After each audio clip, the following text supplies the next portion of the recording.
Alright, this is part 2. How's everybody doing? Welcome to part 2. Just telling everybody about, a little bit about my past and how I was an orphan, and how I was adopted and unadopted. Just explaining that situation, that scenario, in my life, that life experience. And so, what I was saying was, there was times where I would get locked in my room. And we would go visit my grandmother, and I would get locked in a room. And my grandmother would give me a Bible to read, and I remember always reading that Bible, And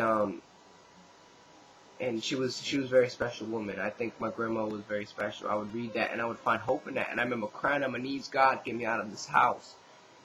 Crying with all my heart, God, get me out of this house. Give me a family, that's not going to do this to me no more. And eventually the social workers found out, and they came in, and they asked me what was going on, and I told them what was going on, and they took me away. And I went in a foster home for a temporary night. And when I went in the foster home for that night, the next day I went to another foster home. And they didn't go to church or anything like that, but I spent 6th grade all the way to 11th grade with that family. And eventually I ended up getting kicked out, of that family when I lived in Florida, because we actually moved to Florida. And that's a whole nother story, though. I don't need to get into that.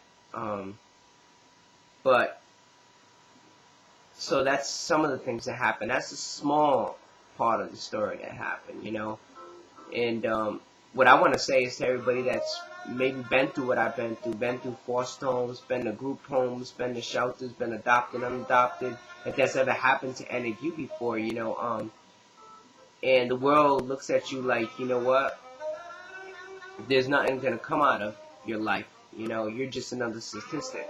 I've been labeled that since I was younger. I have a book. It's my life book with documentations from social workers who wrote about the foster families that I was in, and wrote about some of the situations and experiences, that I was going through as a young child. And I remember one of the foster mothers said that there was no hope for me, that I was hopeless. And I just want to let everybody else know that's been through, difficult situations, have been beat, been abused, been picked on, because there was times I was picked on in school when they found out that I didn't have an actual biological family, that I was a foster kid or I was adopted. And I was a real short kid, real small. A lot of times I had to stick up for myself with fighting, But I just want to let you know that there is hope, if you just trust God, and you just be determined, and you say to yourself where you're at now, you say, you know what, I'm not going to be like them. I'm not going to be like my mother. I'm not going to be like my father. I'm not going to be like those people that hurt me, but I'm going to be better than those people.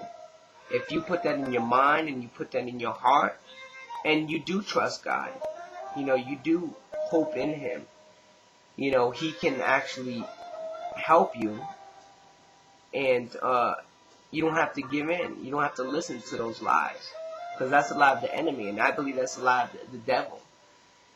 And the devil wants you to believe that you can't do it, and that you can't make it, and that you're just going to be another statistic, and give in to that self-fulfilling prophecy,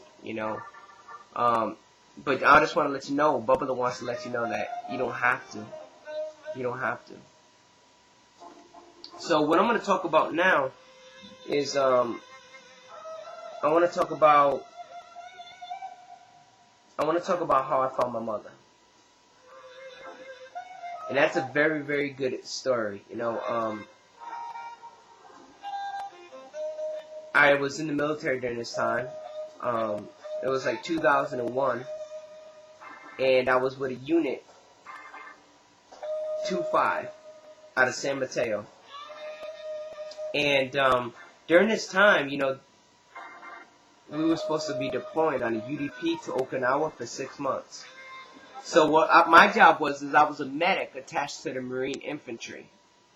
And so I would do everything the Marines would do. When they would get shot or injured, or they were sick, or they had feet problems, it was my job to take care of them. I did everything that they did, except for when it was time to take care of them. That was my job. I was a combat medic. And I was stationed in Camp Pendleton, California. And we were supposed to go on a UDP for 6 months, and the Marines and also the corpsmen that were there. I was new to the unit. They saw I was in great shape and I was very highly motivated. And so they have different, the Marines were part of different platoons or different companies. You had a weapons company. You had a track company, which is an amphibious assault vehicle that goes in water and it goes on land. You had a boat company. You had helo company, which is helicopters. So you had these different companies with these Marines, with different platoons in each one of these companies. And so each one of them wanted me to be part of their company. But I was still new, and I was still working in the battalion aid station. And I was learning how to be a corpsman and learn how to see patients and do examinations. And a lot of times what they did is they made me be a copy machine tech. So whenever they needed copies, that was my job to go over there and make copies for them. It was one of the nicest camps on the base. There was many different camps, and so we were sent to many of us young corpsmen that just became part of this. We just got out of our field medical service school. And so we didn't know anything about being with the Marines except for what we learned at field medical service school. But now we were actually with the Marines. And so what they did is they sent us to a class that was like 2 weeks long. And it was called Combat Trauma Management Course. And that's when we really learned how to do what the Marines were doing. And we learned some Stella, combat corpsman, aid, how to take care of Marines during actual combat. And during that class, there was a senior chief. And at that time, I think I was an HA. I was either HA or I was an HN. A very low-ranking individual. And the senior chief said, hey, you know what, we need a couple volunteers to go to another unit, 1-4. And they're going to be doing a Westpac. But there's 2 guys that have already done a Westpac and they want to do a UDP to Okinawa. And so no one volunteered. Everybody wanted to stay what they were at. So what they did is they had to pick names out of a hat. And 2 names that came up was mine and there was another corpsman.